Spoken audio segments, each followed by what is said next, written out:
hospitalized in Dikelia, a British sovereign base area on Cyprus. It's part of British overseas territory that falls outside of Cypriot jurisdiction. You got moved from Cuba's Little America right into Cyprus's Little Britain. Why Dikelia?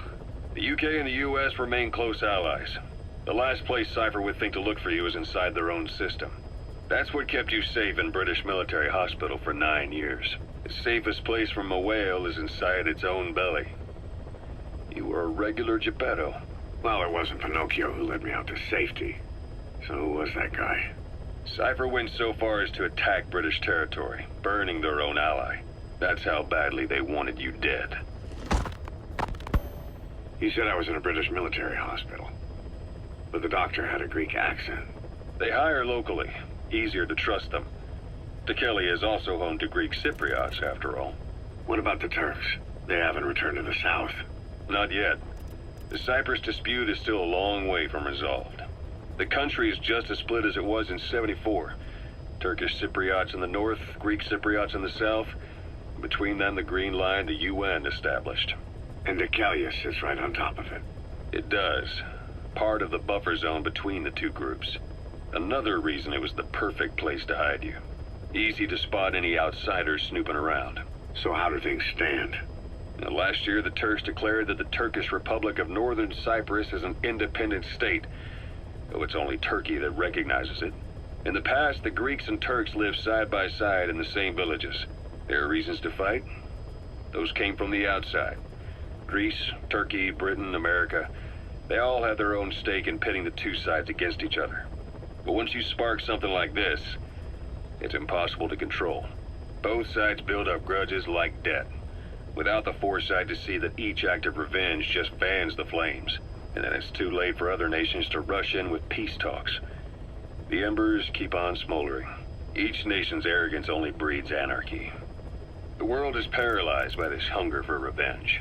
Cyprus is no different.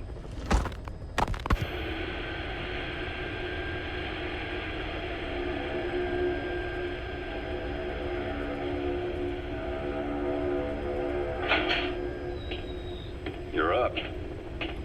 We're changing ships? We can't go sailing the Suez in a whaler. The Suez Canal. When did they reopen it? Not long after you were attacked. Once they finished sweeping it for mines after the Arab-Israeli conflict. Can you stand?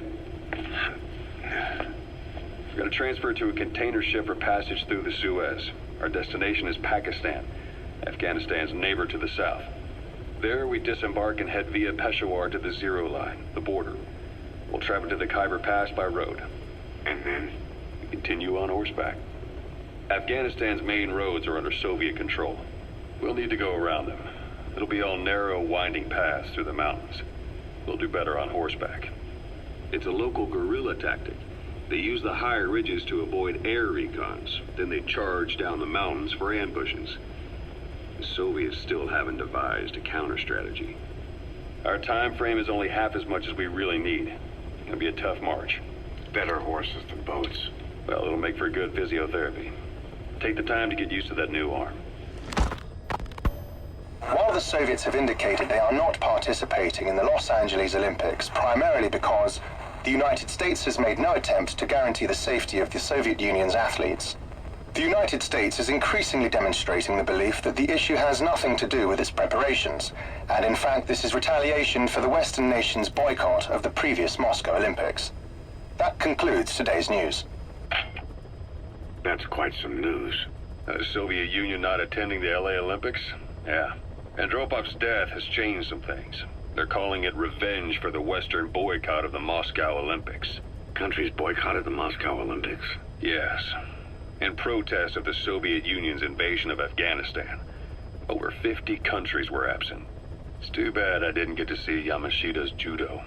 When the 40th Army crossed the Amu River 4 years ago, détente went right out the window. The U.S. Congress chose not to ratify SALT II. And Reagan's hardline politics won in the presidency in a landslide. According to him, the Soviet Union's an evil empire. The Second Cold War. And there's been no end to regional conflicts and civil wars. Lebanon, the Falklands, Grenada, Iran, Iraq. The story never changes. Egypt and Israel did sign a peace treaty.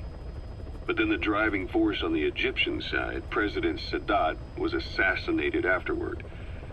Apparently, his actions were considered a betrayal of his fellow Arabs. Islamic extremists? Yes. Fundamentalist extremists have been responsible for some bold acts of terrorism in recent years. We've had extremist students in Iran take U.S. embassy workers hostage, and suicide bombings in Lebanon.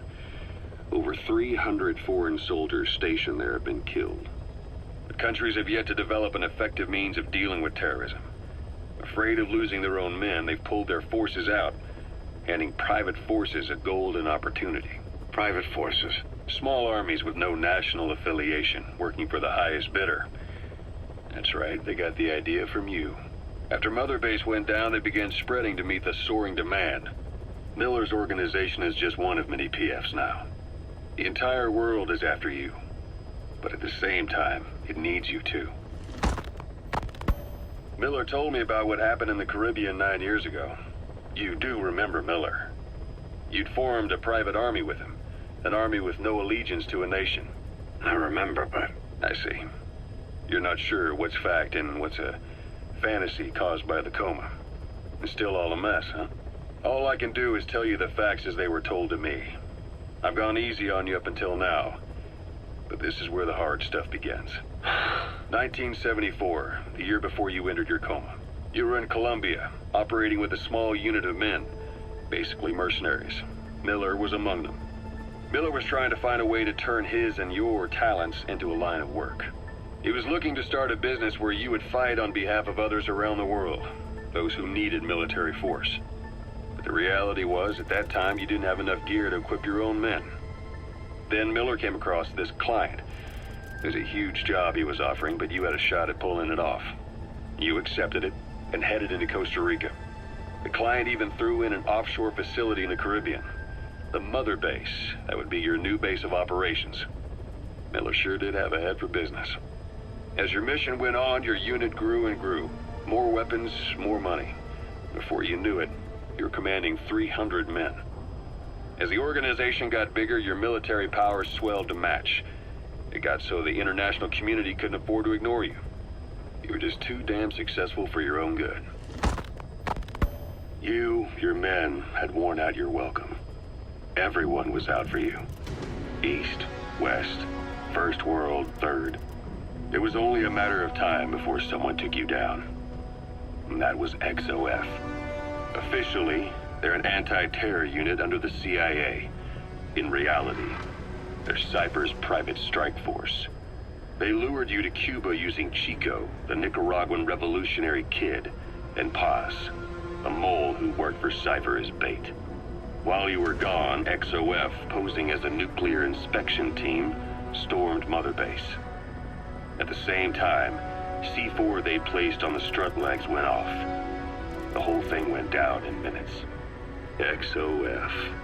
Kisses and hugs followed by a big FU.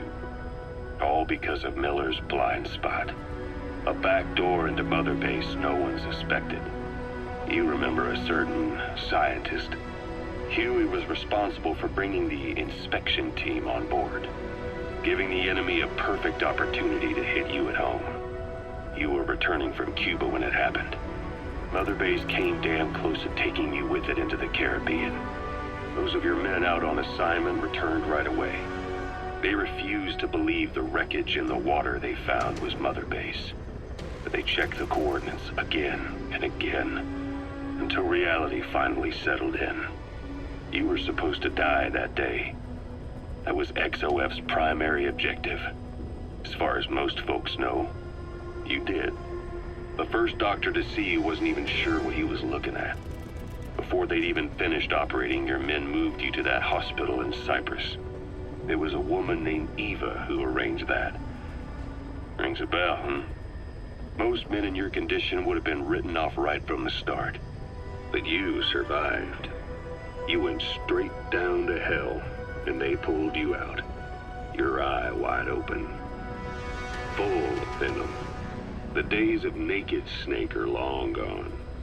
Welcome back, Venom Snake. This world still needs you. Here, Snake, try this on. A prosthetic arm. Yeah, Miller was calling it the arm that wasn't there. The physiotherapy's going well. Your arm's bulked up enough for it to fit. There. Perfect. A little time with it, and it'll work better than the real thing. What do you think? Huh. I can still feel my real arm. Well, you better get used to this one quick. You have any pain? Every now and then. Where? My fingertips. My left fingertips. Sounds like phantom pain. Your brain still remembers your old hand. Yeah. What about your vision? Can you see okay? Yeah, at the moment. Now, the shrapnel in your skull is pressing on your optic nerve. I'm told any hard impact could have an effect on your visual cortex. Yeah. The doctor mentioned that. Your brain might process visual information incorrectly. In other words, you could have hallucinations. You might see things that aren't there, or not see things as they really are. You experienced any of that? I think so. When? Right after I wake up. Colors look faded. Colors, huh? Well, that's not a major concern in and of itself, but it could mean the difference between life and death in the field. You'll need to watch out for that. I will. All right. You should continue your physio. We'll be arriving soon. It's the last chance you'll get.